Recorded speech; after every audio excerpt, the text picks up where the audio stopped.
Welcome to Nightverse lore! Oh geez, another dimension of naps! Hey there, sleepyheads, glad to have you back. Before we slip into tonight's tale, I'd love to know where in the world you're watching from and what time it is for you right now. At 3 in the morning, when the world outside had surrendered to dreams, Rook sat in his laboratory like a question that had forgotten its answer. The room breathed around him with the quiet hum of machines that never slept, their soft lights painting equations across the walls in blues and silvers. His coffee had grown cold hours ago, a small moon of cream floating forgotten near the rim, while his fingers traced patterns in the air above a device that shouldn't exist but did. Humming with the weight of infinite possibility, the dimensional viewer, he called it in moments when he still believed in the poetry of naming things. Through its crystalline surface, Earth spun in countless variations. Worlds where oceans sang lullabies to purple skies, where cities grew like flowers from crystalline soil, where humanity had learned to fly without wings, or had never learned to walk at all. He had catalogued them all with the methodical precision of a man trying to solve loneliness, like a mathematical equation. But tonight, the endless parade of possibilities felt more like static than symphony. Sleep had become a country he remembered visiting, but could no longer locate on any map, real or imagined. In one dimension, Earth was nothing but music, its continents composed of symphony and silence. In another, it had never formed at all, leaving only the cold mathematics of empty space where home should be. Rook watched them drift past like memories of dreams he'd never had, each one a reminder of how much he'd seen and how little it had taught him about peace. "Grandpa Rook," the voice came soft from the doorway, carrying the particular gentleness that only Marty possessed.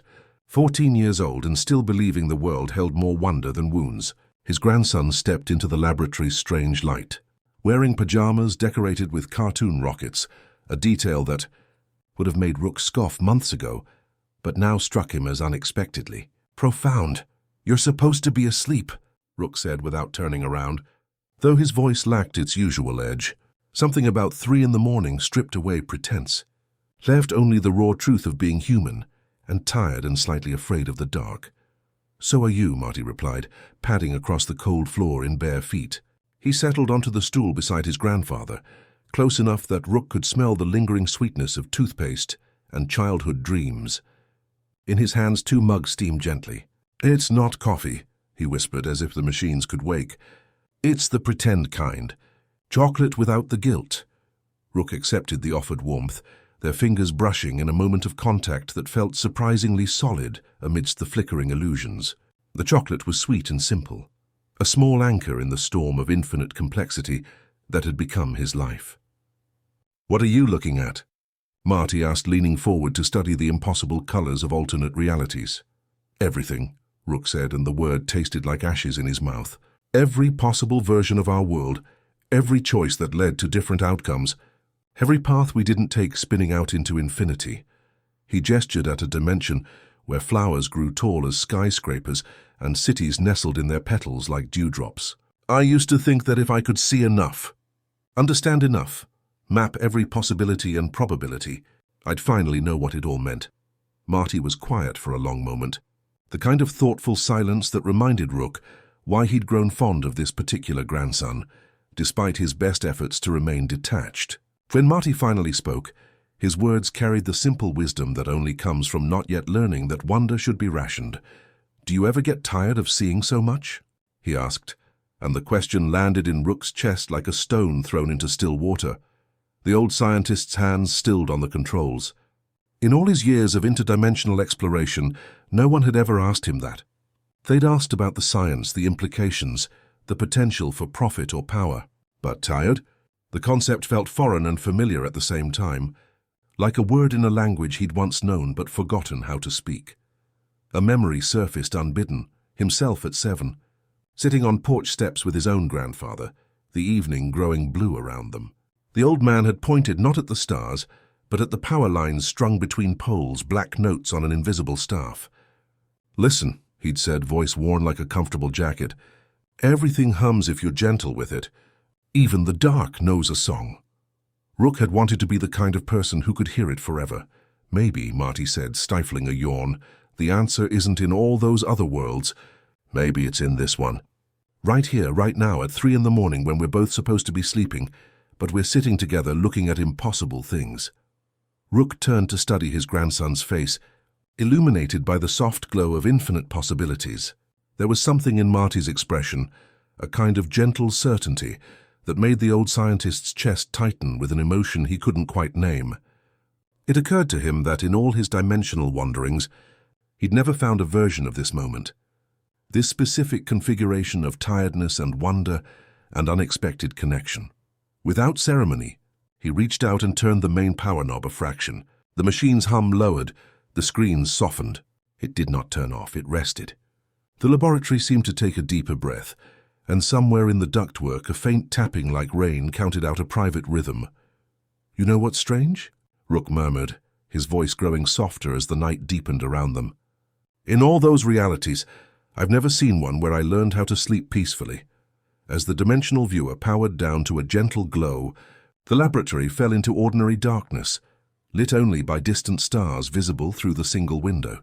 But instead of the emptiness Rook expected, he felt something else settling around them, a kind of presence that had nothing to do with infinite knowledge, and everything to do with the simple fact that he wasn't alone.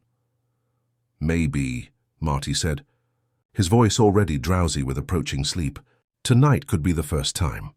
And for reasons he couldn't explain with any equation or interdimensional theory, Rook found himself believing that his grandson might be right.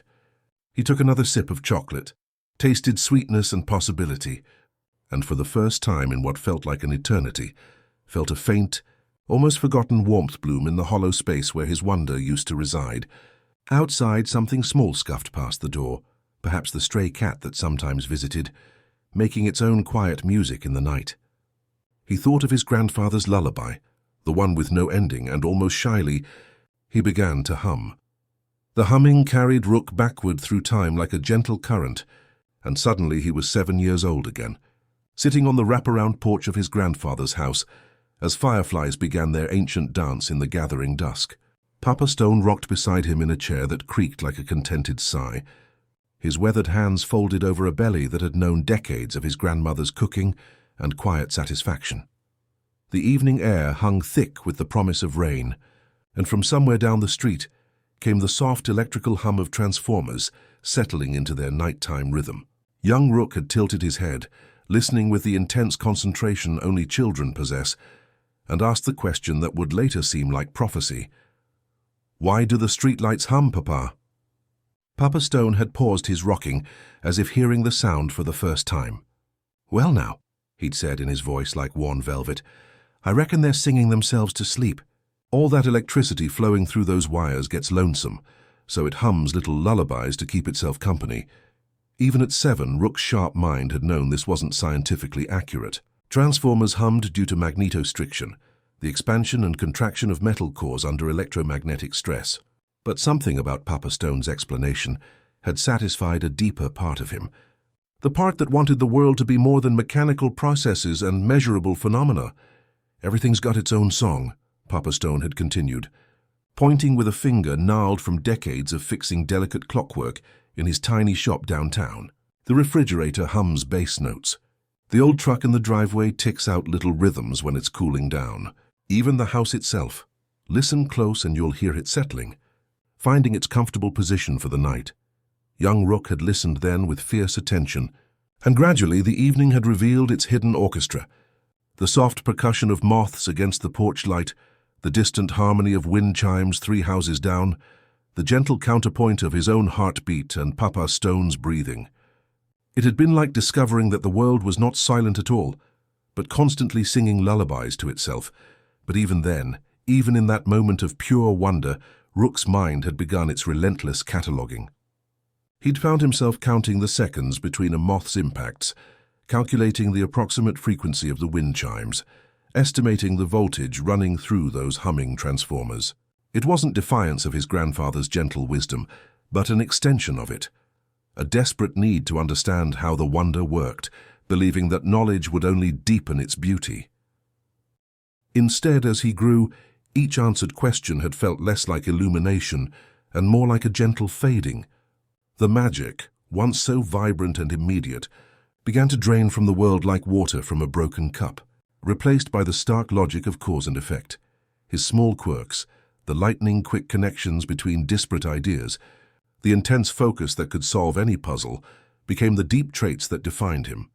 While other children chased butterflies, he studied their wing patterns, their migratory paths, the genetic code that dictated their ephemeral lives. He wasn't cold, not exactly, but he was distant, always observing, always analyzing, always a step removed from the simple joy Papa Stone had tried to teach him. The first glimpse into other dimensions hadn't been dramatic, just anomalies in his calculations, slight deviations his peers dismissed as errors. But Rook had seen patterns, whispers of possibilities beyond their own, like faint echoes from a parallel room. He'd built his first crude device not to travel, but to listen, to peek through the thin veil between worlds. What he'd discovered was both intoxicating and terrifying. Variations so subtle yet fundamentally different, they were almost unbearable. A tree with slightly bluer leaves, a mountain range shifted by a few degrees, a version of Papa Stone who had chosen a different path, a different love, a different end. The revelation had made him a cartographer of the infinite, mapping landscapes no one else could conceive. But with this unparalleled understanding came terrible loneliness. He was the only one who truly grasped the overwhelming vastness of what lay beyond their single reality. How could he share the awe of a universe where emotions manifested as colors with someone who saw only the gray of Tuesday morning? He remembered a quiet afternoon years after Papa Stone had passed, sitting in his burgeoning laboratory, surrounded by humming machines that whispered secrets from other dimensions. He'd just confirmed the existence of a reality where humanity had developed differently, and it was a monumental scientific triumph. Yet, as the data scrolled across his screen, profound emptiness had settled over him. There was no one to share the pure wonder with, no one who could comprehend the depth of his discovery. Papa Stone, who would have simply smiled and said something about the songs they might sing there, was gone. Now, decades later in the laboratory's gentle darkness, Rook felt the weight of how far he'd traveled from that 7-year-old boy who could hear magic in electrical humming. Beside him, Marty shifted in his sleep, making a soft sound like contentment, and in his grandson's peaceful face, Rook caught an echo of something he'd almost forgotten, the particular trust that comes from believing the world is fundamentally safe, that the people who love you will keep the darkness at bay, very carefully. As if handling the most delicate clockwork, Rook adjusted Marty's position, guiding his grandson's head to rest more comfortably. The boy didn't wake, but he smiled slightly in his sleep, and that small expression of trust hit Rook like revelation. Here was someone who still believed in wonder, who could find profound meaning in shared chocolate and late-night conversations. Outside, the night continued its ancient song, and for the first time in years, Rook found himself listening, not with the analytical ear of a scientist, but with the open heart of a child who still believed that everything, even the darkness, was singing him gently towards sleep. The humming faded into the laboratory's gentle darkness, but the warmth in Rook's chest lingered, like the last notes of a half-remembered lullaby. Beside him, Marty had settled into sleep with the particular trust of someone who believes the world will keep turning safely while he rests. The boy's breathing found its rhythm, soft and steady, and for the first time in months, Rook felt his own breath beginning to match that peaceful cadence. Sleep found him there. Not the restless half-consciousness he'd grown accustomed to, but something deeper and more forgiving. He dreamed not of infinite dimensions or cosmic equations, but of Papa Stone's porch and the sound of crickets weaving evening songs through the summer air. When he woke, pale morning light was painting gentle rectangles across the laboratory floor, and Marty was already stirring, his hair standing at impossible angles. A crease from the stool's edge pressed into his cheek. "Did we fall asleep here?" Marty asked, his voice still soft with dreams. And there was no complaint in it, only the mild wonder of someone discovering that comfort can be found in unexpected places. "Apparently we did," Rook replied, surprised to find no regret in his admission. His back protested the night spent on a laboratory stool, but beneath the physical discomfort lay something he'd almost forgotten. The particular satisfaction that comes from rest earned in good company rather than stolen in solitude. Marty, stretched like a cat in sunlight, then padded to the small kitchenette, tucked into the corner of the laboratory. "I'm making breakfast," he announced with the quiet authority of someone who has decided that the morning requires tending. Not fancy, just honest. Rook watched his grandson move through the simple ritual of preparing food, each gesture deliberate and somehow sacred. The soft sounds, bread settling into the toaster, butter spreading across warm surfaces, the gentle percussion of knife against plate, wove themselves into a humble symphony that seemed to complement the laboratory's electronic hum, rather than compete with it. "Here," Marty said, offering a plate with a sandwich cut diagonally, the way someone who cares about small details might arrange it. Peanut butter and jelly. Grandma Beth used to say that the best ingredient in any sandwich is someone to share it with. They ate sitting on overturned crates by the window, the city waking in distant ripples around them. The sandwich was uncomplicated and perfect, its simplicity a gentle rebuke to the complex nutrient formulations Rook had sampled in other dimensions. He found himself tasting not just the sweetness of jelly and the richness of peanut butter, but something more elusive, the particular flavor that comes from being cared for by someone who expects nothing in return. "Do you ever get tired of seeing so much?" Marty had asked the night before, and now in the morning light, Rook understood the question's deeper currents. Through the window, he could see details that had somehow escaped his notice despite years of observation. The way shadows fell between houses to create small pockets of coolness where cats might rest. How the neighbor's garden had arranged itself into an accidental symphony of colors. The particular quality of morning air that suggested rain later, but sunshine now. "Grandpa Rook," Marty said, following his gaze. "Look at that dandelion." He pointed to where a single yellow flower had pushed its way through a crack in the sidewalk, stubborn and beautiful in its determination. The ants are making their highway right around its stem. It's like they know it's important, even though it's just a dandelion. Rook had catalogued thousands of botanical specimens across countless dimensions, had analyzed the molecular structure of flowers that bloomed in impossible colors under alien suns. But he had never truly looked at a dandelion, not the way Marty was looking at it now, with the kind of attention that transforms the ordinary into the miraculous. "They don't know about other dimensions," Marty continued, his voice carrying that thoughtful quality that always preceded his most disarming observations. "They don't know how big the universe is. They just know how to live right here, right now, with this dandelion." The words settled into Rook's mind like seeds, finding fertile ground. In all his years of interdimensional exploration, he had been mapping the infinite variations of existence, cataloguing every possible permutation of reality. But Marty had been doing something different, mapping the infinite variations of a single moment, finding profundity in the smallest acts of attention and care. "Do you think?" Marty asked, taking another bite of his sandwich. "Maybe the reason you can see all those other dimensions is so you'd know how special this one is." The question landed in Rook's chest like revelation wrapped in innocence. He had always thought of his interdimensional sight as a burden, a curse that had shown him too much, made him too aware of how arbitrary and fragile their particular reality was. But what if Marty was right? What if the gift wasn't in the seeing, but in the choosing? In having witnessed infinite possibilities and still deciding that this moment, this grandson, this specific quality of morning light was worth his complete attention. "I never thought of it that way," Rook said quietly, and realized he was telling the truth. Around them, the laboratory hummed its familiar song, but now it sounded less like the drone of machines and more like a lullaby being sung to keep the morning safe and gentle. As they finished their simple breakfast, Rook felt something shift within him, not a dramatic transformation, but something as subtle and persistent as the dandelion pushing through concrete.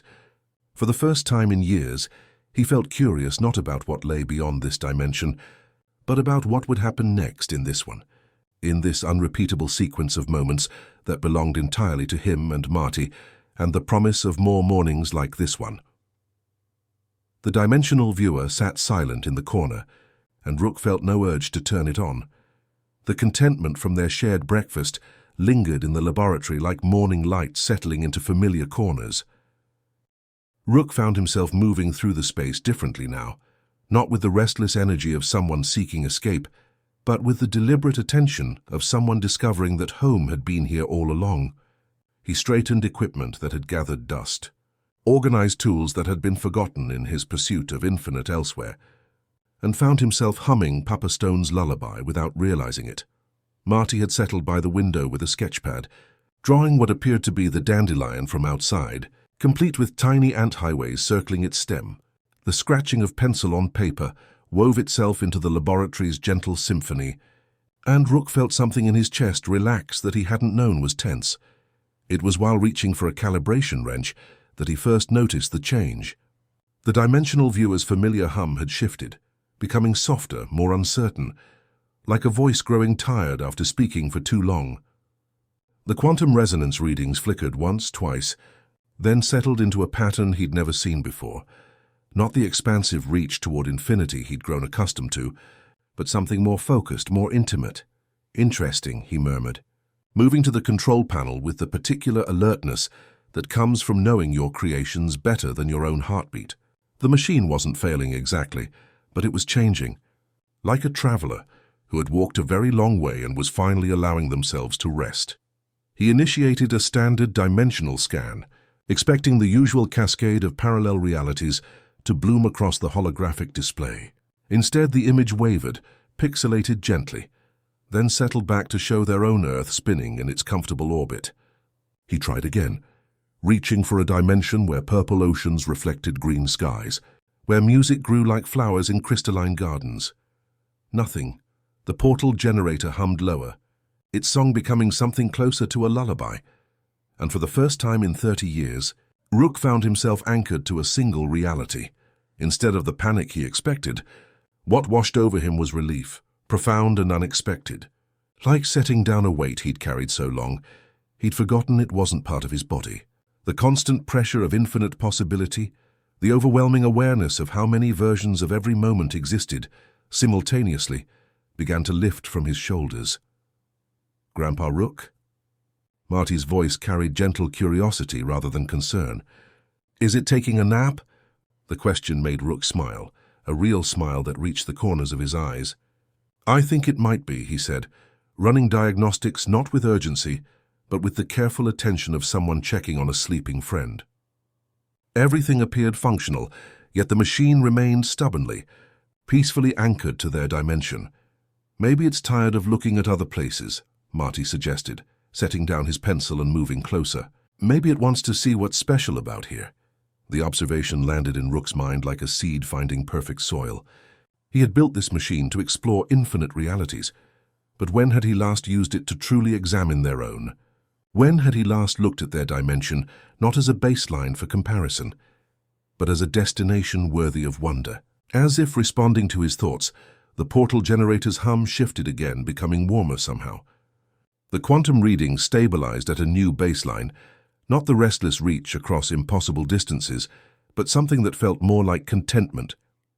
The machine was still functional, but its attention had turned inward, toward the reality it had always called home. Through the window, Rook could see details that had somehow escaped his notice, despite years of observation. The way shadows fell between houses to create small pockets of coolness where cats might rest, how the neighbor's garden had arranged itself into an accidental symphony of colors, the particular quality of afternoon air that suggested rain later, but sunshine now. "What does it feel like?" Marty asked, his voice carrying that thoughtful quality that always preceded his most disarming observations. "Being in just one place?" Rook considered the question, testing his emotional response like a scientist checking the temperature of an unknown solution. Around them, the laboratory seemed to breathe more easily, as if it too had been holding its breath for decades, waiting for permission to simply exist in the present moment. "It feels," he said finally, "like taking off shoes that were too tight. Except I'd forgotten I was wearing them." The portal generator settled into its new rhythm, humming a different song now, not the drone of a machine reaching across impossible distances, but something more like a cat purring in sunlight. The silence where infinite possibilities used to whisper was filled instead with immediate wonders. The soft percussion of Marty's breathing, the distant conversation of birds outside, the gentle tick of a clock he'd never noticed before. "Look," Marty said, pointing through the window where the dandelion had transformed overnight into a silver globe of seeds. As they watched, A breeze lifted 3 tiny parachutes that sailed like wishes toward destinations no interdimensional map could chart. Rook laughed, a sound that surprised them both with its warmth.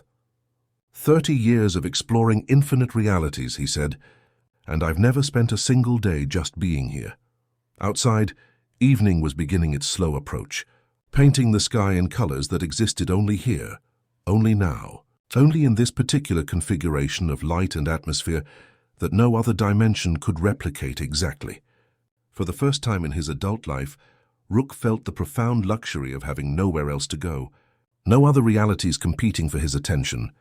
He was here, completely and utterly here, and the universe had never felt more infinite. The evening light was painting the laboratory in shades of amber and gold when the soft sound of a car door closing drifted through the window. Rook felt his body shift with the old familiar reflex, the instinctive preparation for interaction with someone who belonged to the complicated geography of his past.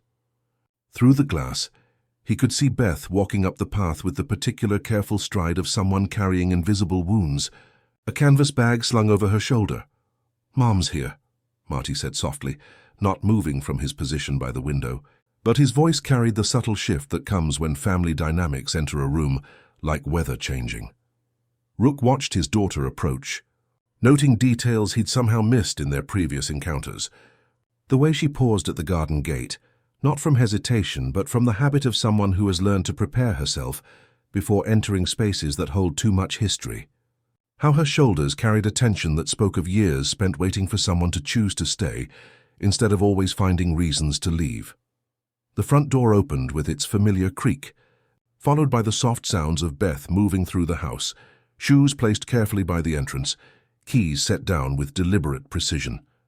Her footsteps approached the laboratory with measured pace, each step a small act of courage. "Dad?" Her voice carried through the doorway before she appeared, and in that single word, Rook heard layers he'd spent decades learning not to recognize. The question wasn't just about his location, but about his presence, his attention, his willingness to be found. "We're here," he replied, surprised by how naturally the word "we" emerged, how easily he'd included Marty in his response. Beth appeared in the doorway, her face carrying the particular expression of someone who has learned to hope carefully, in small doses. "I brought dinner," she said, holding up the bag that smelled of garlic and herbs and comfort food that speaks of someone trying to build bridges with sustenance. "I thought maybe we could eat together, if you're not too busy with—" She gestured vaguely at the silent equipment. For a moment, the old Rook would have found an excuse, would have gestured at some pressing interdimensional crisis. But the portal generator sat quiet in its corner, content with its new focus, and he found himself nodding. "I'd like that," he said, watching something in Beth's face shift like ice beginning to thaw. They moved to the small kitchen table, arranging themselves around takeout containers with the careful choreography of people learning how to be a family. Beth had chosen well, simple food that invited conversation rather than demanding attention. "How was your day?" Rook asked, the question emerging with genuine curiosity rather than social obligation. Beth paused, as if the question had caught her off guard. "Actually, it was really good," she said, her voice gaining warmth. "I finished designing a community garden for the elementary school. Nothing world-changing, just something that might make kids happy." "Tell me about it," Rook said, leaning forward, and Beth's eyes widened with the surprise of someone who has spent years being heard but not listened to. She described raised beds arranged in spirals, pathways designed for small feet, plants chosen not just for education, but for their ability to inspire wonder. As she spoke, her hands moved to illustrate her vision, and Rook found himself genuinely fascinated by the careful thought she'd put into creating spaces where children could discover that seeds become flowers, that patience yields harvest. "There's this one section where we're planting flowers that bloom at different times," she said. "So there's always something new happening. The kids will watch the seasons change, see how everything has its own perfect timing. Like how the dandelion outside turned into flying seeds today," Marty added. "Everything knows when it's time to become something new." Beth smiled at her son, then looked at Rook with gentle amazement. "You've been watching dandelions?" "Marty taught me to see them differently," Rook admitted. I've been so focused on mapping infinite realities that I forgot to notice the infinite complexity of a single flower. The silence that followed was contemplative, filled with evening settling around them. Outside, streetlights flickered on, adding their gentle hum to the night's symphony. "Dad," Beth said quietly, her voice carrying the courage that comes from deciding to risk an old wound for possible healing. "I used to wait for you to notice things like that. When I was little, I'd bring you flowers, draw pictures, make up songs. I thought if I could show you enough beautiful things, you'd want to stay and see them with me." The words landed in Rook's chest like stones in still water, sending ripples through every assumption he'd built. He had always told himself his work was too important, that multiple realities hung in the balance. But sitting here now, seeing the woman his daughter had become, he realized he had missed the most important reality, the one where he chose to be present for the people who loved him. Through the window, the stray cat appeared between fence slats, approaching with measured confidence. Marty moved slowly, palm extended, and the cat pressed its face into his hand with a small purr. "I'm sorry," Rook said softly, the words simple and completely true, "for the times I was gone even when I was in the room." Beth didn't rush to meet the apology. She picked up a blade of grass, folding it into a neat ring. "I don't know what to do with that," she admitted, "but I'm listening." "I can't make those years different," Rook said, "but I can be different in this one." Outside, the cat had settled beside Marty, purring steadily. Beth's eyes glistened softly. "It's small," she said, watching her son with the cat. "It's huge."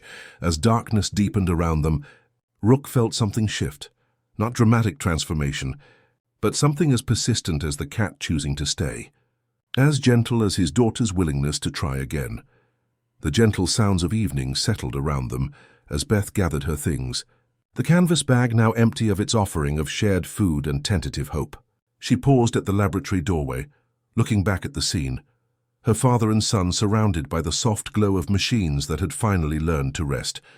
The stray cat now curled contentedly on a cushion Marty had provided. "Thank you for dinner," Rook said, the words carrying more weight than their simplicity suggested. "For staying." Beth nodded, something in her expression shifting like ice beginning to thaw in spring sunlight.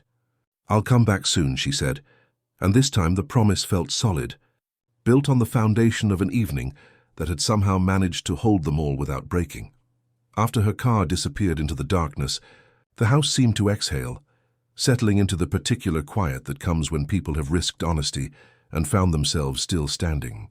Marty had spread a soft blanket on the laboratory floor, creating a small island of comfort between the silent machines and the window where streetlights painted gentle rectangles on the walls. The cat, having claimed citizenship in their small household, stretched luxuriously before padding over to investigate this new arrangement.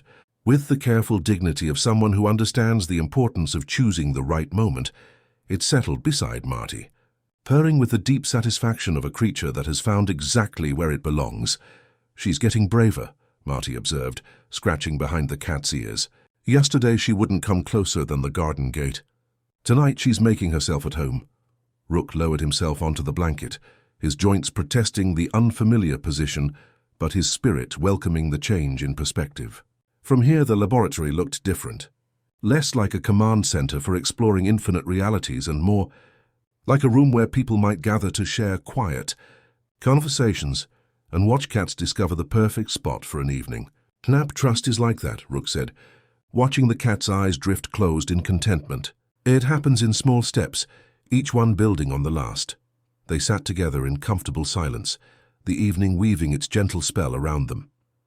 Outside, the world continued its ancient rhythms, crickets beginning their nightly chorus, distant traffic humming lullabies to the sleeping neighborhoods, stars appearing one by one in the darkening sky.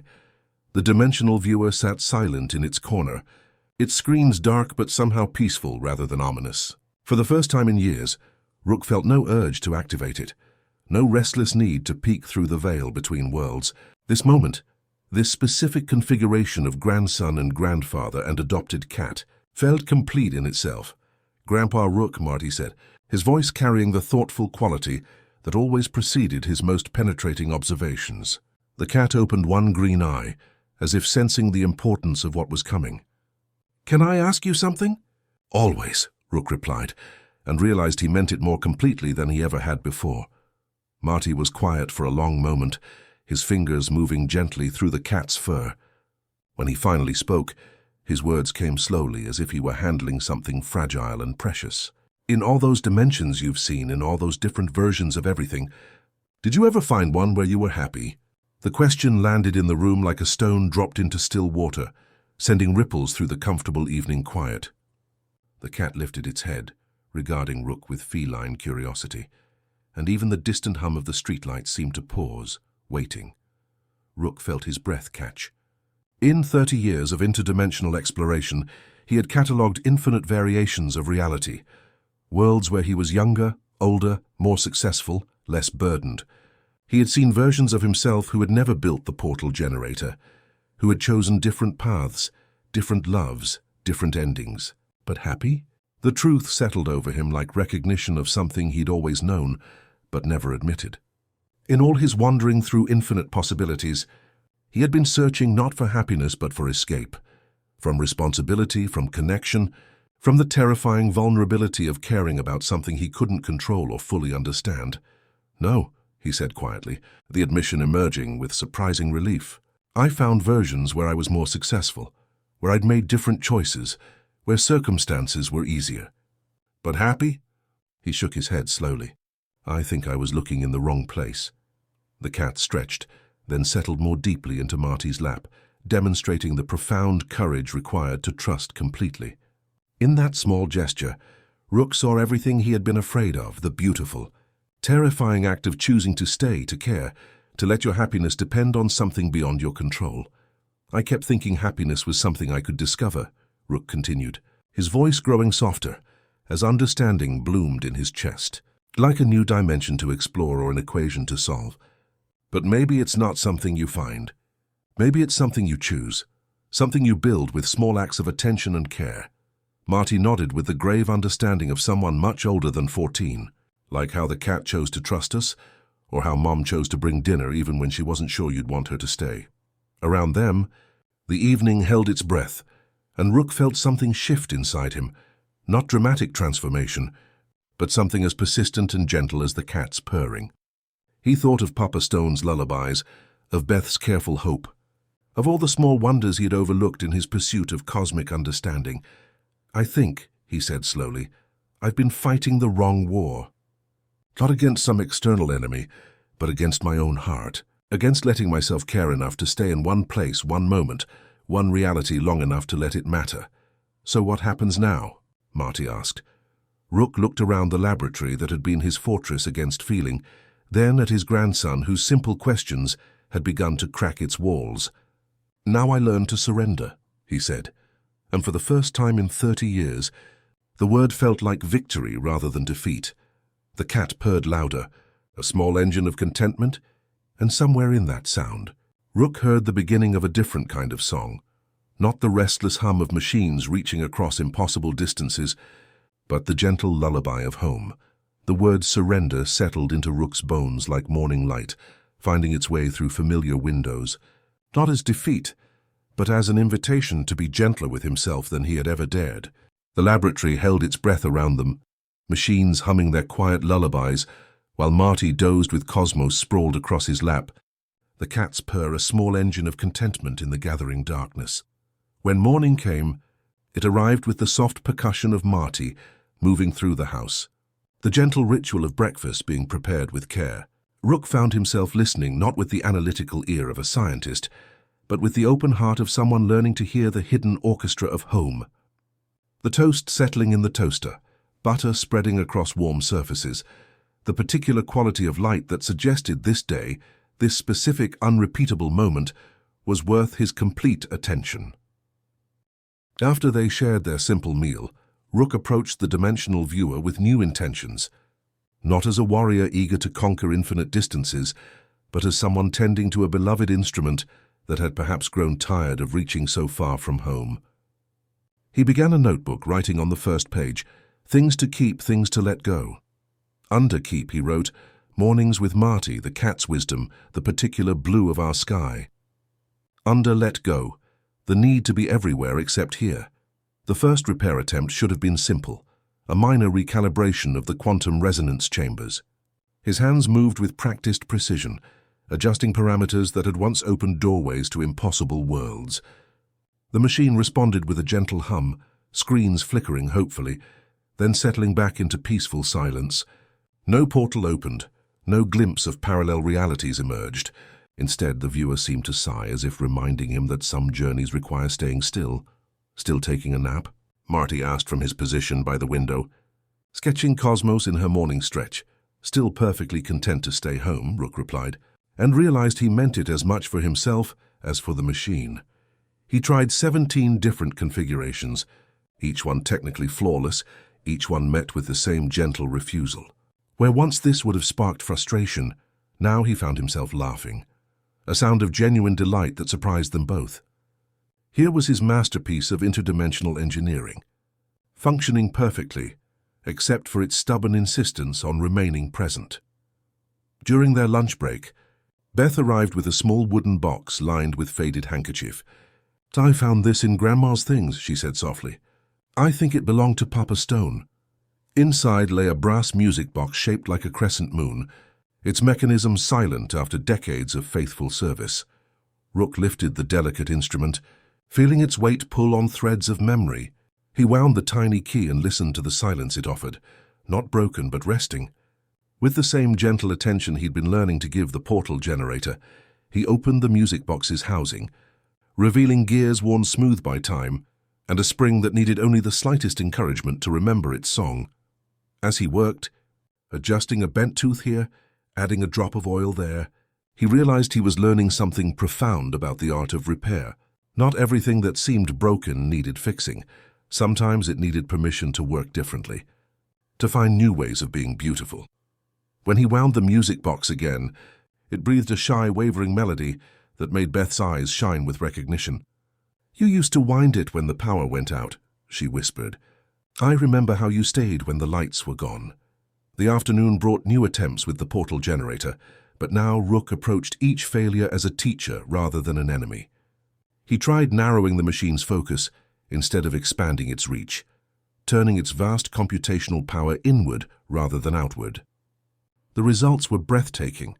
Instead of showing him distant realities, the viewer began mapping the infinite complexity of their own world. On the main screen, their Earth revealed itself in unprecedented detail. Not just weather patterns, but the quantum dance of particles in Cosmos's whiskers, the precise angle of light falling across Marty's sketchpad, the delicate ecosystem thriving in a single drop of morning dew. It was like seeing the world breathe, discovering that he had spent so long looking for treasure in other dimensions that he'd forgotten to explore the infinite basement of his own reality. "Maybe," Marty said, watching data cascade across screens that once showed alien sunsets. "You spent so much time trying to go everywhere that you never learned how to arrive anywhere." The observation landed in Rook's chest, like recognition of something he'd always known, but never admitted. Every grain of sand outside contained more information than entire civilizations he'd catalogued across dimensional boundaries. The universe was just as infinite in its depth as it was in its breadth. As evening painted the laboratory in shades of amber and gold, Rook wound Papa Stone's music box one more time. The melody wandered, found itself, then wandered again, imperfect and alive. He thought about all the times winning had meant arriving first, proving theorems, opening doors no one else knew existed. Today, winning looked like not forcing a door that wanted to stay closed, like coaxing an old song into being beautifully broken. "If it never works the way it used to," Marty asked as the music drifted through the room, "will you be okay?" Rook listened to the last notes fade and turned to the boy who had taught him that the most profound journeys happen not when you travel far, but when you finally arrive where you've always been. "I think I'm learning how to lose the race I didn't need to run," he said, "and how to find what was waiting when I stopped." Outside, night arrived without drama, and for the first time in decades, Rook felt no urgency to be anywhere else. The morning light found Rook already awake, not from restlessness, but from the gentle anticipation of someone who has discovered that ordinary days can hold extraordinary moments. Cosmo stretched beside him on the makeshift bed they'd created on the laboratory floor, her small body warm against his arm.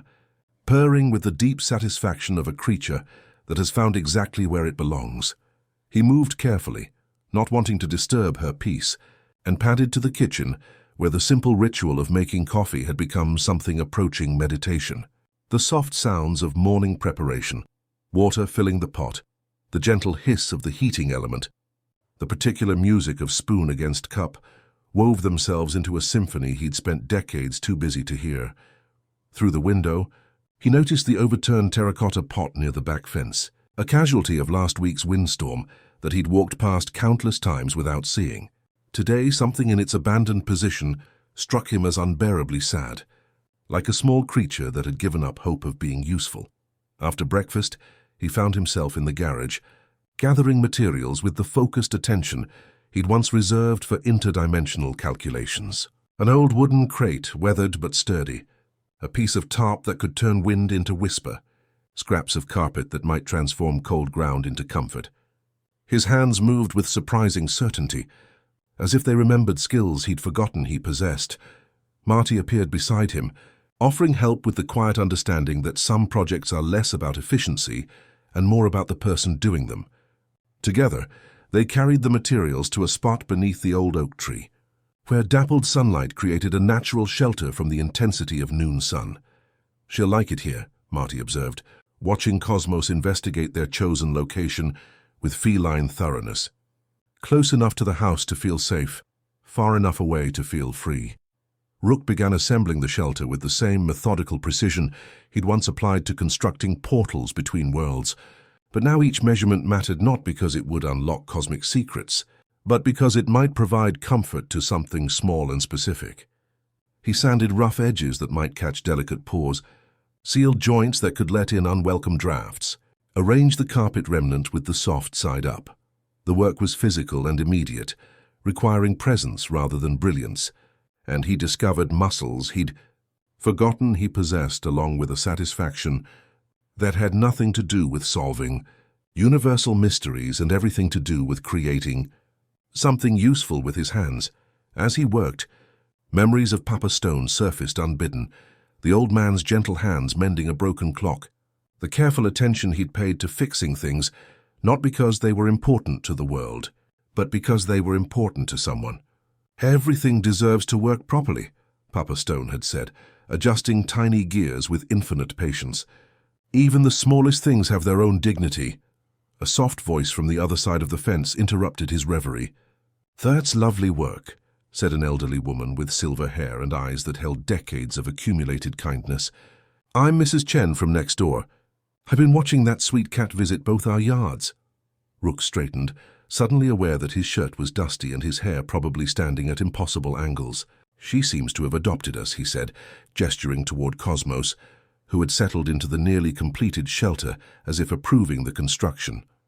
"Animals know good hearts," Mrs. Chen said simply. "I've been leaving a small dish of water by my back step. She's welcome to it any time." The easy generosity of the gesture, offered without expectation or fanfare, struck Rook as profoundly sophisticated. Here was someone who understood that kindness multiplies not through grand gestures, but through small, consistent acts of attention. As afternoon settled into evening, Rook found himself sitting beside the completed shelter, watching Cosmos explore her new domain with regal satisfaction. She tested the softness of the carpet, investigated the way light filtered through the carefully positioned entrance, then settled into the space with a contented sigh that seemed to approve of every angle and consideration. "You know what's strange?" he said to Marty, who had joined him in the gathering dusk. "I spent 30 years mapping infinite realities, cataloging every possible variation of existence. But I never noticed that the most profound mysteries might be right here. How trust develops between species, why small acts of care can feel more significant than cosmic discoveries. What it means to build something not for knowledge but for love." The portal generator hummed its quiet lullaby in the laboratory behind them, still perfectly content to remain focused on their single, unrepeatable reality. Through Mrs. Chen's fence, evening light painted the shared garden in shades of gold and possibility. Cosmos emerged from her shelter, stretched luxuriously, then padded over to wind herself around Rook's legs with the particular affection of a creature that has been seen, understood, and provided for. Her purr vibrated through his bones, a small engine of pure contentment that seemed to carry more wisdom than any interdimensional equation he'd ever solved. For the first time in his adult life, Rook felt rich beyond measure, not because he could see everything, but because he had finally learned to truly see something. Outside, night arrived without drama, and the three of them, man, boy and cat, settled into the gentle rhythm of a household that had discovered the infinite complexity hidden within ordinary love. The satisfaction of watching Cosmos claim her new shelter lingered in the evening air like the last notes of a lullaby, but it was interrupted by the familiar sound of Jerry's minivan pulling into the driveway. Rook felt the old reflexes stir, the automatic dismissal, the polite deflection, but something had shifted in the space where his armor used to be. Tonight, instead of retreat, he found himself curious about this man who had chosen to love his difficult family and stayed through all the storms that choice entailed. Jerry emerged carrying a toolbox worn smooth by decades of patient use, his perpetually worried expression softened by genuine purpose. "Beth mentioned you were doing some construction," he said, nodding toward the cat shelter with careful admiration.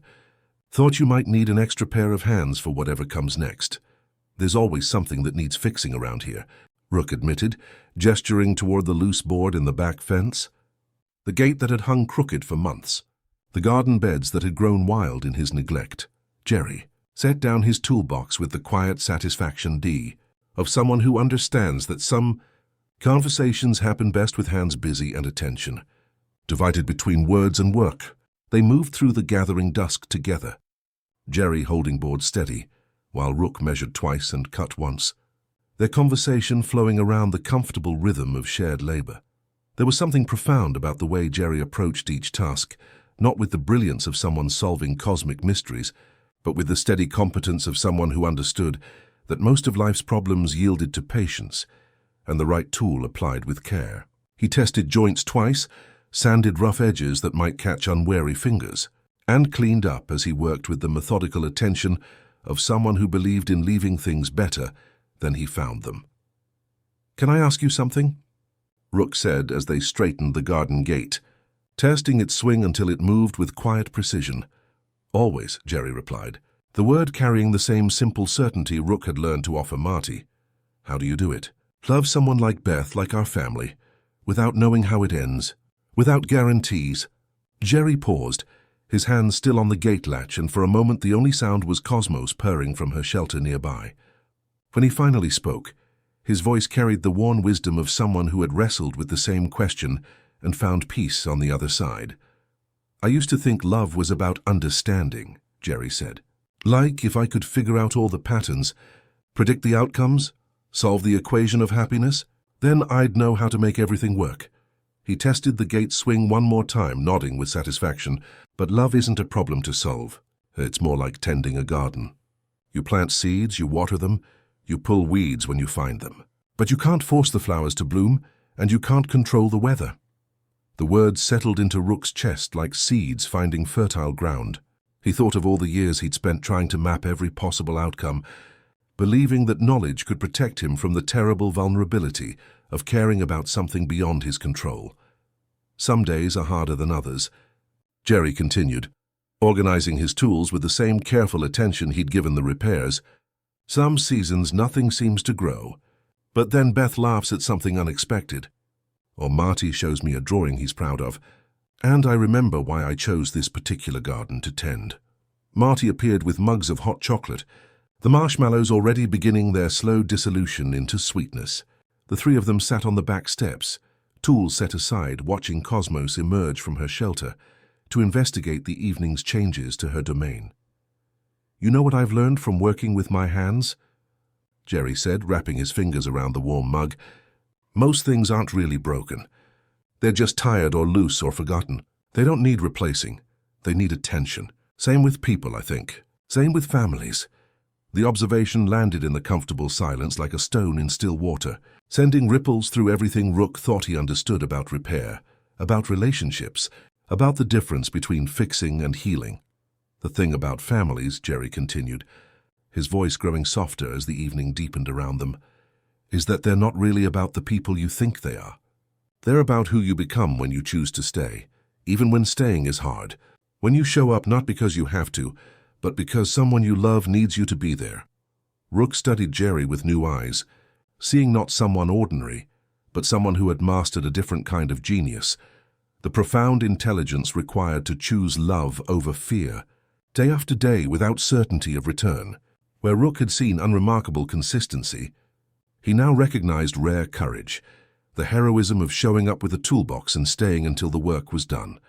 Above them, stars began their ancient appearance, and for the first time in decades, Rook felt no urge to catalogue their positions or calculate their distances. They were simply beautiful, simply present. Simply enough, thank you, he said to Jerry, the words carrying more weight than their simplicity suggested. Jerry smiled, the expression transforming his face into something that reminded Rook of Papa Stone's quiet contentment. Thank you for letting me help, for letting me be part of whatever this is becoming. As they gathered their tools and prepared to head inside, Rook realized that Jerry had been teaching him something profound about heroism, not the dramatic kind that conquers galaxies, but the quiet kind that builds families. One patient gesture at a time, one repaired gate at a time, one evening of presence at a time. The kind of heroism that understands love is not a destination to reach, but a garden to tend.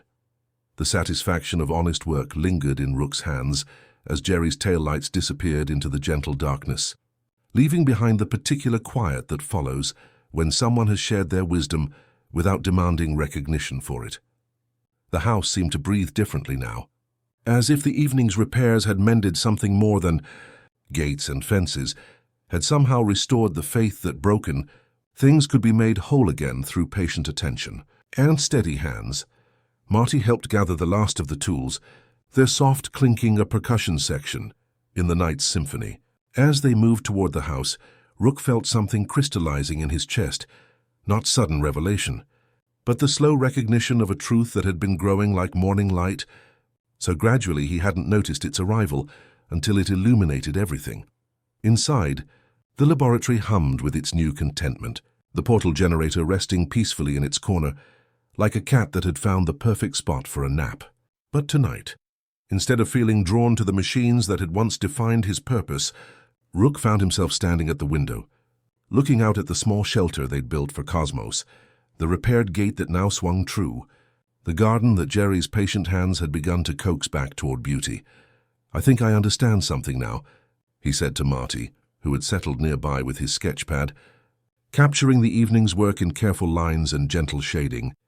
I've been fighting the wrong war all along. Marty looked up from his drawing, his expression carrying that thoughtful quality that always preceded his most disarming observations.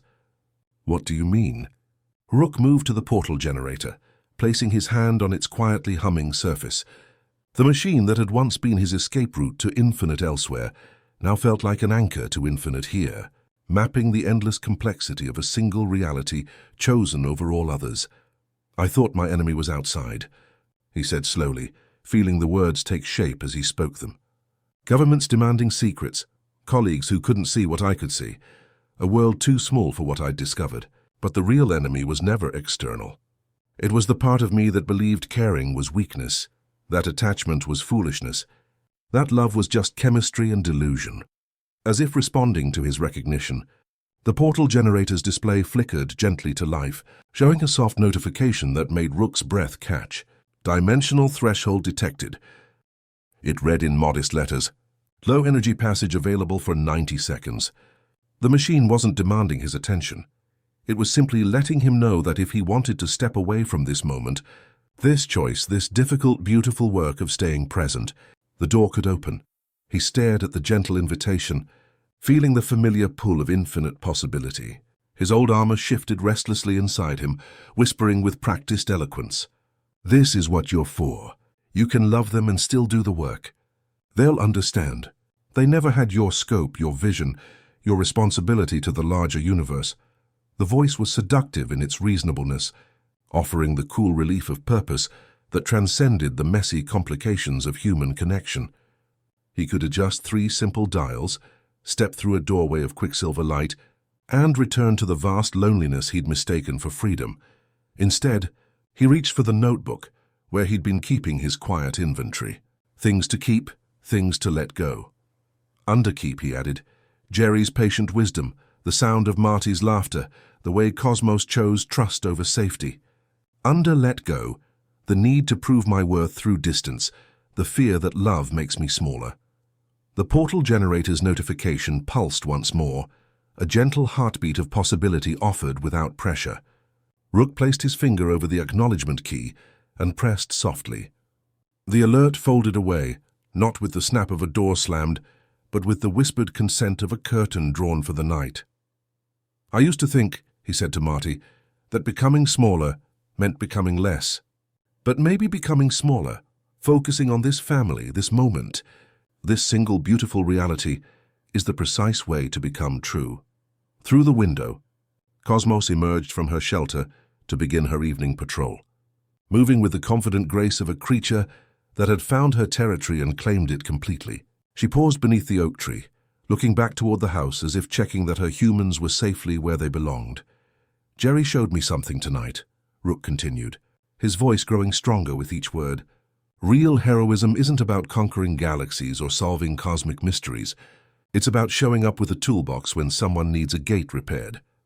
It's about choosing to tend the garden you're in, rather than searching for a more perfect one. Marty smiled, adding a final detail to his sketch. A small heart floating above the shelter, visible only to those who knew how to look for love in unexpected places. So the war is over. Rook listened to the house settling around them, to the distant hum of streetlights, singing their electrical lullabies, to the soft purr of a cat who had taught them all something about the courage required to trust completely.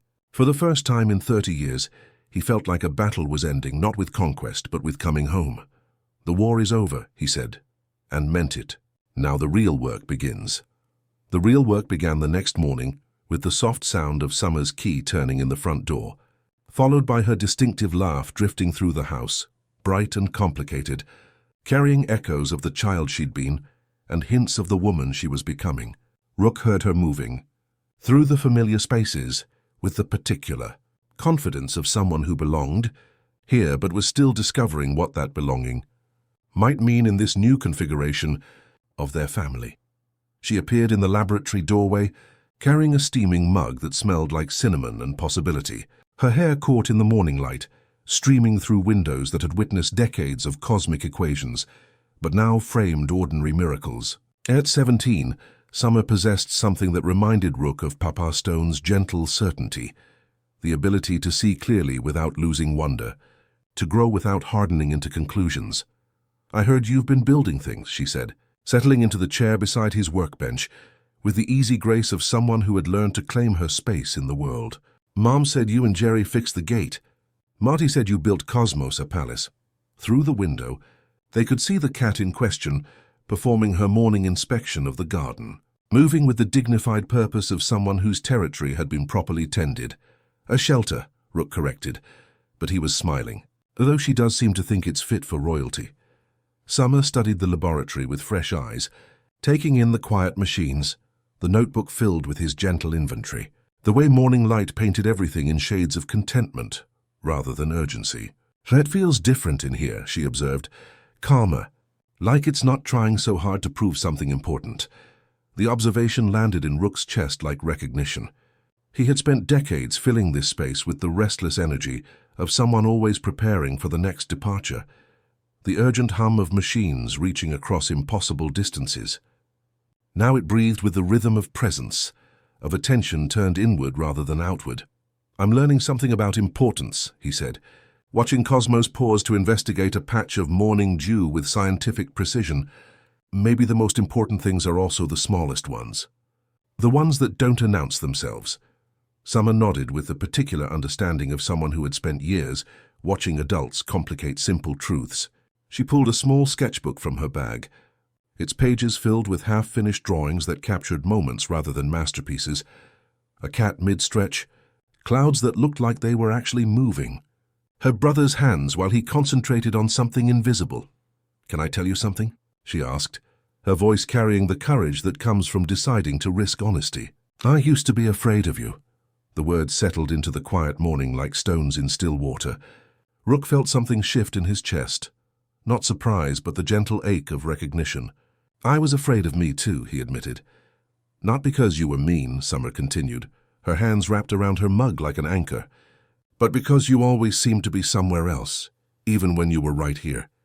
Like you were waiting for permission to leave, or looking for reasons why staying wasn't worth it." Through the window, Marty appeared in the garden, offering Cosmos a small piece of his breakfast. The cat accepted the gift with regal dignity, then wound herself around his legs in a gesture of pure affection that needed no translation across species. "I spent so many years thinking that caring about something meant being trapped by it," Rook said, watching his grandson's gentle interaction with the creature, who had taught them all about trust. "I thought love was a limitation, that the bigger my perspective became, the smaller my heart had to be." Summer was quiet for a long moment, studying his face with the particular attention of someone learning to see a familiar person in entirely new light. When she spoke, her words carried the wisdom that sometimes emerges when someone is poised between who they've been and who they might become. "You know what I think?" she said. "I think you were so busy trying to understand everything that you forgot to let anything understand you." The observation pierced through every defense Rook had built, every rationalization he'd constructed over decades of cosmic exploration. Here was his granddaughter, 17 years old and somehow wiser than his years of mapping infinite realities, offering him a truth so simple and profound it made his breath catch. "I don't know how to do that," he said quietly. "Let things understand me." Summer smiled, the expression transforming her face into something that reminded him of Beth at her age, full of possibility and fierce hope. "It's not about knowing how," she said. "It's about stopping the things that prevent it.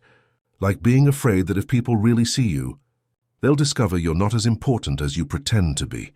She opened her sketchbook to a fresh page and began drawing, not with the intense focus of someone trying to capture perfection, but with the gentle attention of someone learning to see.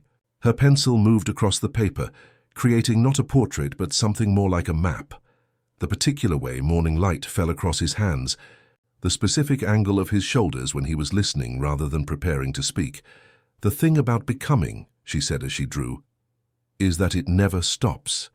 Even adults, even grandpas who can see other dimensions, you're always becoming something new, and that's not scary, that's the whole point." Around them, the laboratory hummed its gentle lullaby, and Rook felt something cracking open in his chest, not breaking but blooming. For 30 years, he had hidden behind the armor of cosmic significance, believing that if he could map infinite realities, solve universal mysteries, unlock the secrets of existence itself, then surely he would matter enough to deserve love. But Summer was teaching him something different. She was showing him that mattering wasn't something you earned through achievement or proved through brilliance. It was something you allowed, something you received, something that happened when you stopped trying to be worthy and started being present. "I want to try," he said, the words emerging with the particular vulnerability of someone stepping into unfamiliar territory. "I want to learn how to let you see me, really see me." Summer reached across the space between them and placed her hand over his, her touch warm and steady and completely without judgment. "I already see you, Grandpa. I see someone who's finally ready to come home." Outside, Cosmos had settled into a patch of sunlight, her purr carrying across the garden like a small engine of contentment, and Rook understood that the real work, the work of becoming, had only just begun. The morning stretched into afternoon with the particular contentment that comes when time moves not toward deadline but toward deeper understanding. Summer's sketch lay completed on the workbench, not a portrait but a map of attention, showing the precise way light fell across hands that had finally learned to be still, the specific angle of shoulders that had stopped carrying the weight of infinite responsibility. As if responding to the morning's revelations, the portal generator stirred from its peaceful rest. Its displays flickered to life with gentle persistence, showing readings that made Rook's breath catch. Full dimensional access restored, the modest text announced. All realities available for exploration.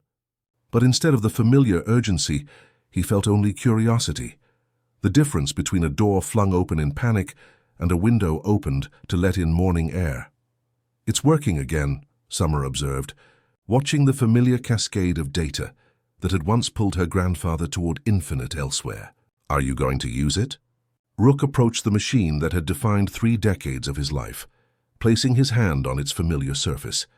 The metal hummed with potential energy, ready to tear holes in reality at his command, to show him worlds where purple oceans reflected impossible skies, where music grew like flowers in crystalline gardens.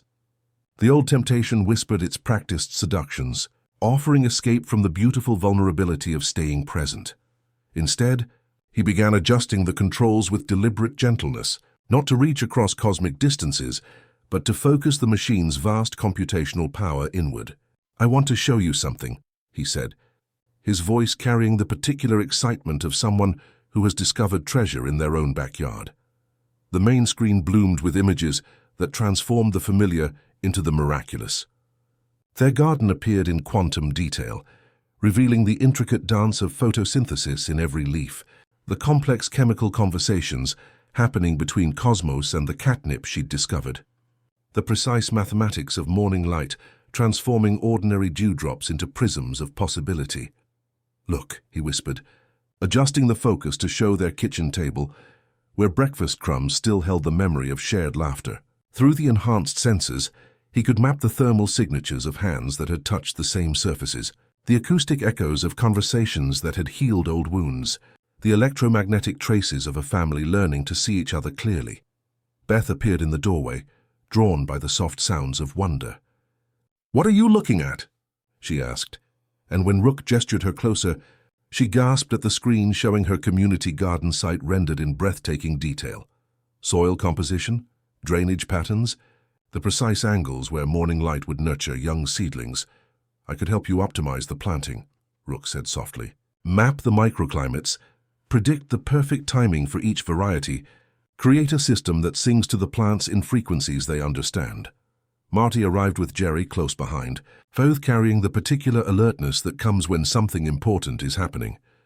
The laboratory filled with family, but instead of the old tension, there was only gentle curiosity as they gathered around the screen that showed their world with unprecedented clarity. "It's like seeing our life through love's eyes," Beth murmured, watching thermal readings that revealed the warmth generated by their presence together, the way their shared attention created fields of connection invisible to ordinary sight. Rook input new parameters, and the screen shifted to show Cosmos in her shelter, every whisker mapped, every purr translated into visible waves of contentment. The machine that had once reached desperately across impossible distances now revealed the infinite complexity hidden within a single cat's dream. "I could use this to predict the perfect conditions for family picnics," he said, his voice growing stronger with each word. "Map the acoustic properties of our living room to help summer's music resonate perfectly. Chart the precise moments when the garden needs tending. Create a weather system that protects what we love." Jerry smiled, understanding immediately. "Technology that serves instead of separates." "Exactly." Rook opened a new configuration screen and began programming something he'd never attempted before. He called it Home Priority, a protocol that would always ask a single question before opening any portal. "Are you leaving or arriving?" The second option glowed as default, requiring 2 hands and a full minute of stillness to override. As he saved the new settings, something shifted in the room's atmosphere. The portal generator settled into a different rhythm, no longer the restless hum of a machine reaching across cosmic distances, but something that sounded more like contentment, like a cat purring in sunlight. Summer moved to stand beside him, her hand finding his shoulder with easy affection. "You know what's beautiful about this?" she said, watching data streams that showed love moving through their household like visible light. "You spent all those years mapping infinite realities, and now you're using that same power to make this reality more beautiful." Through the window, evening was beginning its gentle approach, painting their small corner of the universe in colors that existed nowhere else, in no other dimension, only here in this specific configuration of light and family and chosen presence.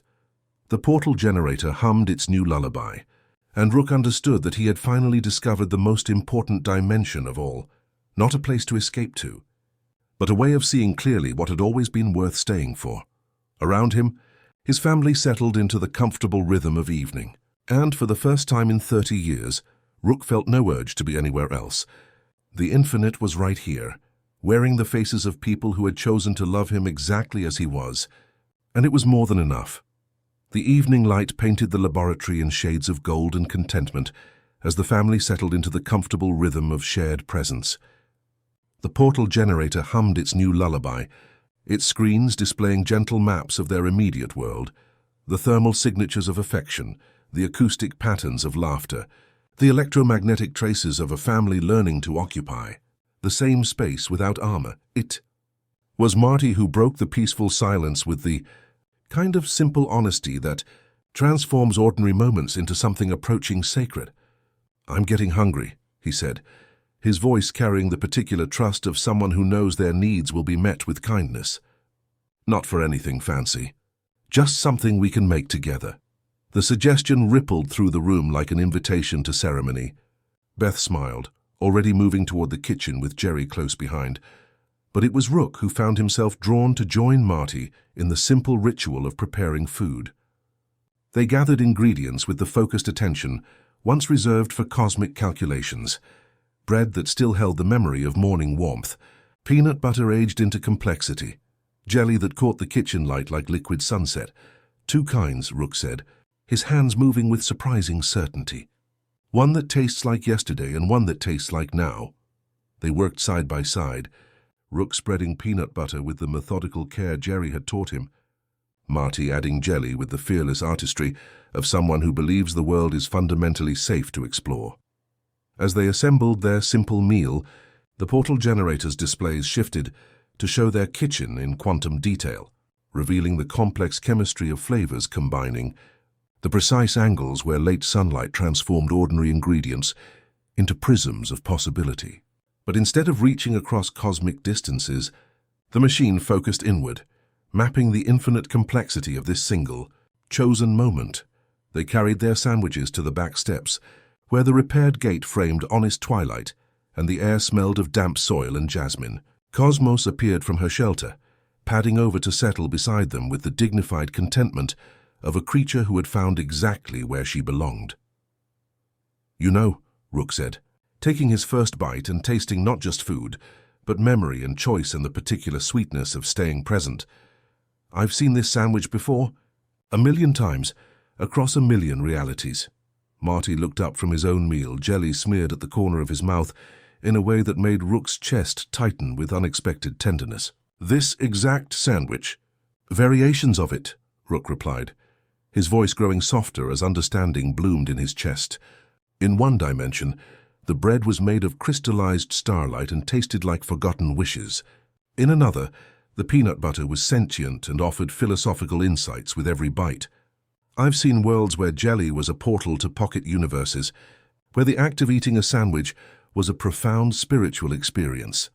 The words drifted between them like evening light settling into familiar corners. Through the window, Beth and Jerry moved through their own quiet rituals, and Summer's laughter carried from somewhere deeper in the house, all of it weaving together into the gentle symphony of home. "What was that like?" Marty asked, his question carrying the thoughtful quality that always preceded his most disarming observations. "Exhausting," Rook admitted, watching Cosmos stretch luxuriously in the gathering dusk. Because in all those variations, in all those cosmic sandwiches, something was missing. The simple, unburdened pleasure of just eating a sandwich. The quiet joy of sharing it with someone who doesn't need it to be a portal or a philosophical treatise, but just a good sandwich. He looked at Marty, really looked at him, seeing not just his grandson, but the particular kindness in his eyes, the earnestness that made him so uniquely himself. "I've seen versions of you too, you know. Countless Martys across infinite realities. Martys who were emperors, Martys who were poets, Martys who were made of pure light. Versions where we never met, where I never came back, where Earth never existed at all." A gentle melancholy, light as evening mist, passed through Rook's voice. "And for the longest time, I thought the most profound thing was to see all those possibilities, to understand how arbitrary our existence was, how fragile this particular configuration of atoms and choices and love. It made this moment, this sandwich, feel small, insignificant." Papa Stone's music box sat silent on the step beside them, its brass surface catching the last light of day.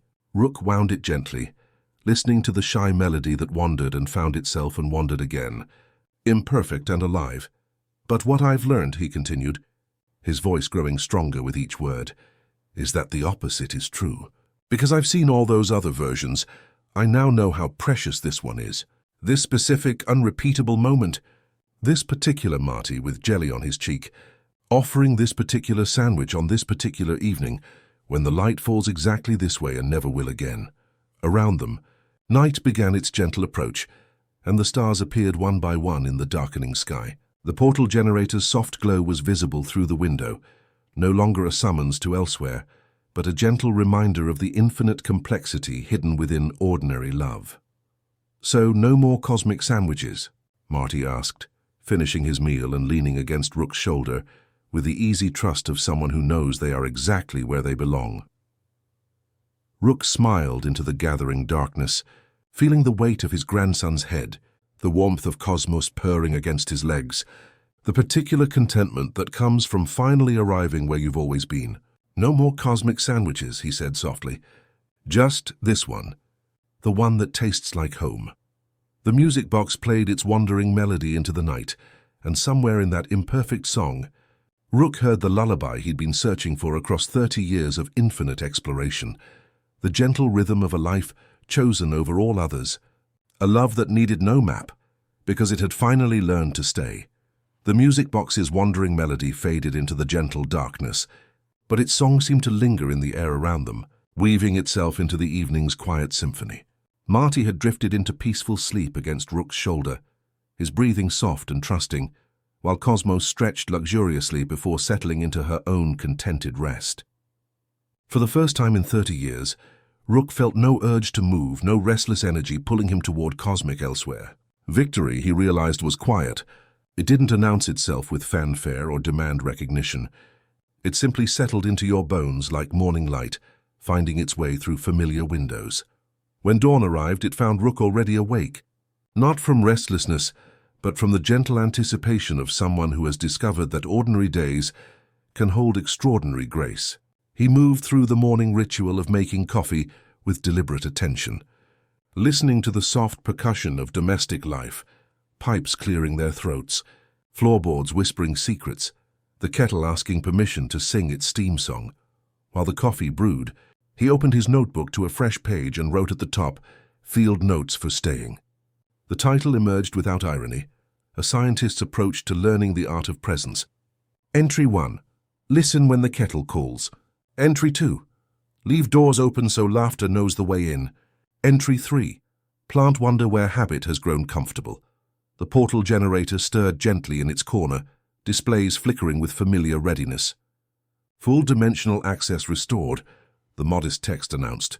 But instead of the old urgency, Rook felt only curious affection for the machine that had carried him so far from home in order to help him find his way back. He approached the console and began typing new parameters, not to reach across impossible distances, but to focus the vast computational power inward. He renamed the system in the status display, smiling as he typed, Hearthlight. Then he programmed what he called the Home Priority Protocol, a simple question that would appear before any portal activation. Are you leaving or arriving? The second option glowed as default, requiring deliberate choice and steady hands to override. Beth's call came as he was finishing his coffee, her voice carrying the particular warmth of someone who has learned to hope carefully, but completely. The community garden needed volunteers, she said, and would he like to help plant the children's section? The old Rook would have found an excuse, would have gestured toward some pressing interdimensional crisis. Instead, he heard himself saying yes before his reasons could interfere.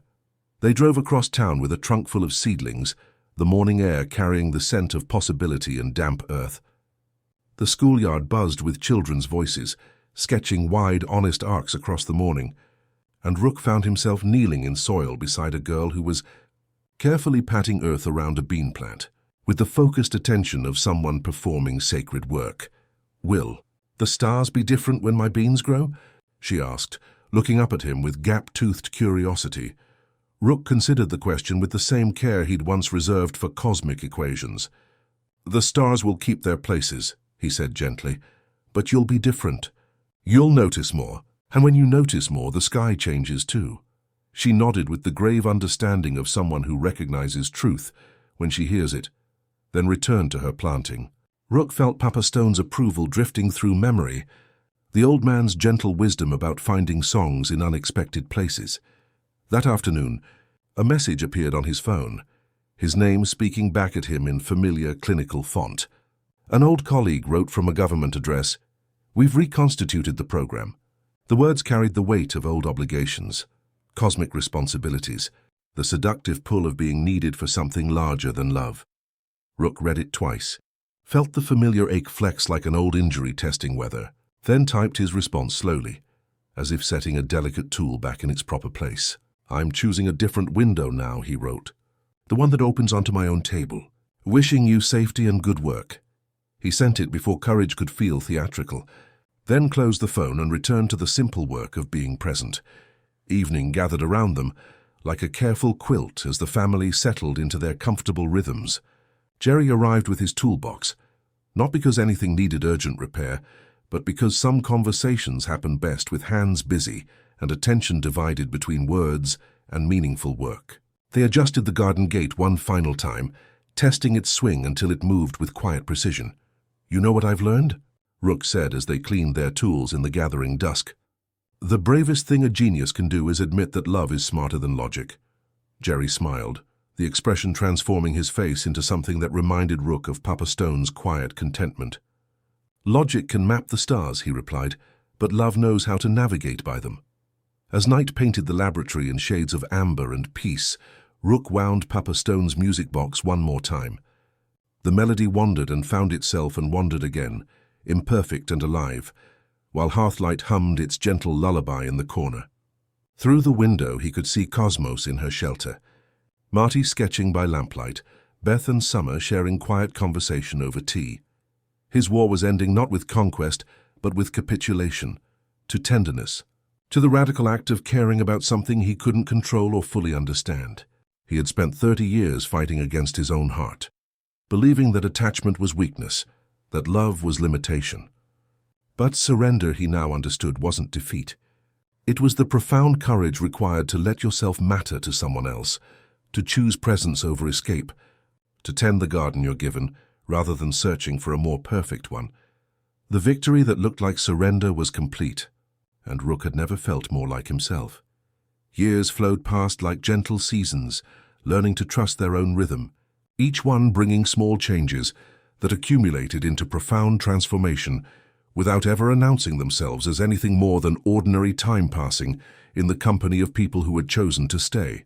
Rook aged in the most beautiful way possible, not with the bitter resignation of someone who had missed their chance, but with the deep satisfaction of someone who had finally learned to arrive where they had always been. His hair silvered like morning frost. His hands developed the gentle tremor that comes from decades of holding tools and grandchildren with equal care. But his eyes grew brighter, more present, as if each passing year had taught him something new about the art of seeing clearly. The laboratory transformed gradually into something that looked less like a command center and more like a living room where conversations happened to be accompanied by the gentle hum of machines that had learned contentment. Hearthlight remained in its corner, occasionally flickering to life when someone needed to understand the precise chemistry of why bread rises or how morning light creates rainbows in dewdrops. But it never again reached across cosmic distances. Its purpose had become simpler and somehow more profound, to help them see the infinite complexity hidden within their chosen reality. The portal protocol still asked its gentle question before any activation: "Are you leaving or arriving?" But now the second option glowed permanently, the override requiring such deliberate effort that it had never been used. Marty grew into someone who carried his grandfather's gift for seeing patterns, but with the crucial difference of someone who had learned early that wonder was meant to be shared rather than hoarded. He became the kind of person who could explain quantum mechanics to children using sandbox analogies, who understood that the most sophisticated science was simply organized curiosity about why things were beautiful. His own children, Finn with Rook's bright, curious eyes and Luna with Summer's easy grace, moved through the garden with the unburdened joy of those who believed the world was fundamentally safe and endlessly fascinating, Beth's community gardens had spread across the city like gentle revolutions, each one a testament to her father's quiet influence. She had learned to use hearthlight to map soil composition and predict perfect planting times.